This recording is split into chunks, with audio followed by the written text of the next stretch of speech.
So how does a nation go from its absolute lowest point, I'm talking total economic collapse, to becoming the most powerful country on the planet, all in less than 20 years? It's an incredible story, really. One of desperation, sheer innovation, and of course, total war. Let's dive in and see how these crises literally forged a superpower.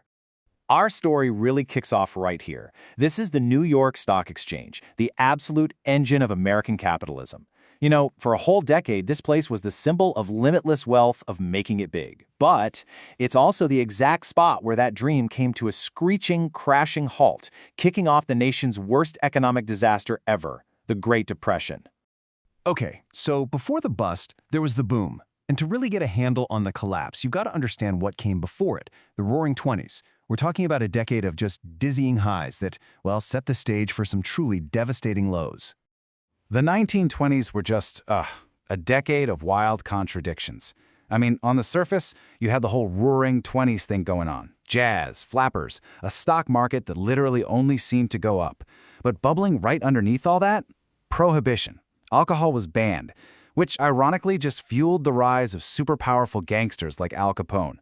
All this created this frenzy of speculation. And when I say everyone was getting in on it, I mean everyone, from huge investors like Joseph Kennedy all the way down to office boys and shoe shiners. They were all pouring money, a lot of it borrowed, into the market. It really felt like a gold rush that was just never going to end. But all parties have to end, right? And this one ended suddenly and catastrophically. In October 1929, that massive bubble just burst. It started on a day we now call Black Thursday, when the market took a massive plunge. But by Black Tuesday, it was in a total, complete freefall. People's life savings? Gone. Just vanished in an instant. The financial engine of the whole country had completely seized up. So, the crash triggers the Great Depression, and the human cost, well, it was just staggering. At the very peak of the crisis, what percentage of the American workforce do you think was unemployed? A full 25%. Think about that. 1 out of every 4 workers had no job and absolutely no prospects. And this wasn't just a statistic on a chart, you know? This was a daily crisis of survival. Entire fortunes vanished, literally overnight.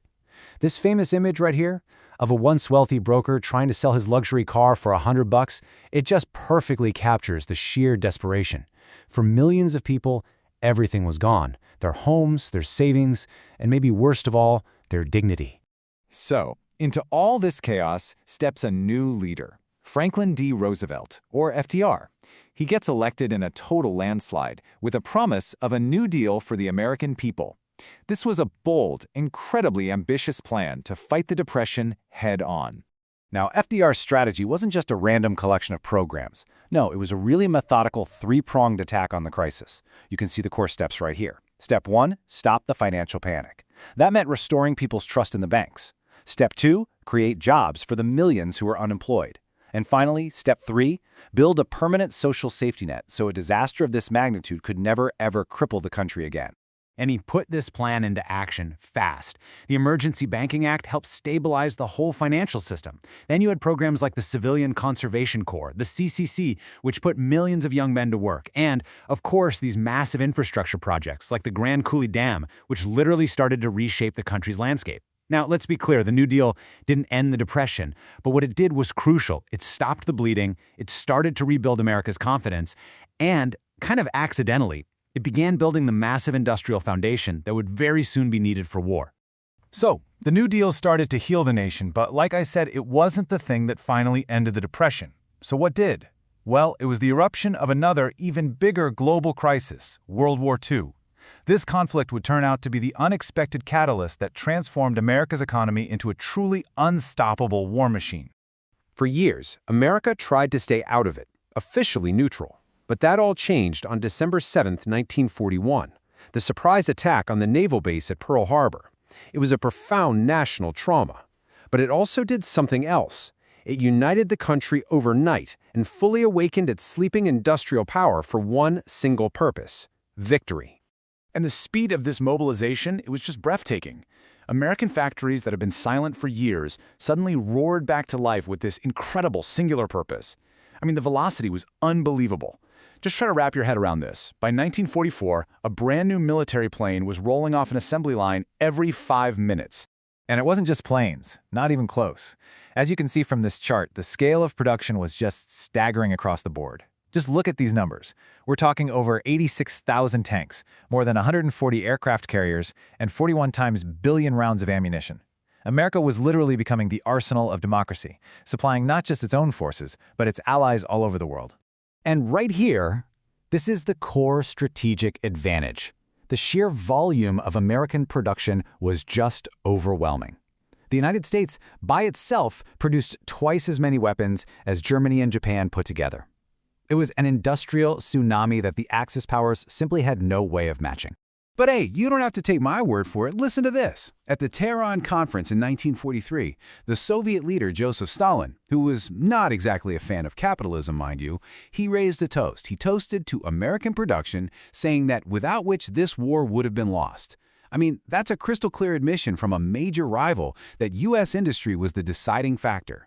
So America's incredible industrial might helps lead the Allies to victory. But the end of the war brought a new and way more complex world into focus, and it was a world that America would now be expected to lead. The war in Europe was over, but Japan was still fighting fiercely. To avoid what would have been an incredibly bloody invasion, President Truman made a fateful decision. On August 6, 1945, a single American plane dropped a terrifying new kind of weapon on the city of Hiroshima. And just like that, the world entered the atomic age. The devastation. It was unlike anything in human history. The bomb and its after-effects would ultimately claim an estimated 140,000 lives, just in Hiroshima. After a second bomb was dropped on Nagasaki, Japan finally surrendered. World War II was over.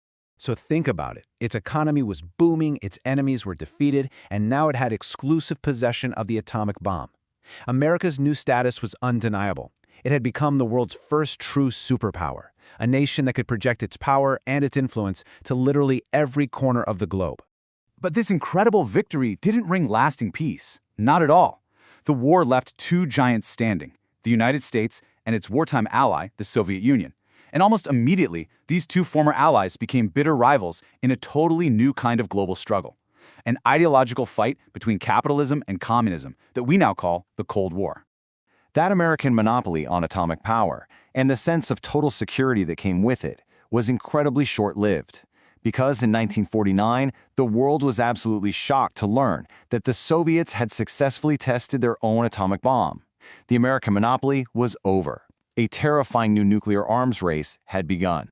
And so here we are, full circle.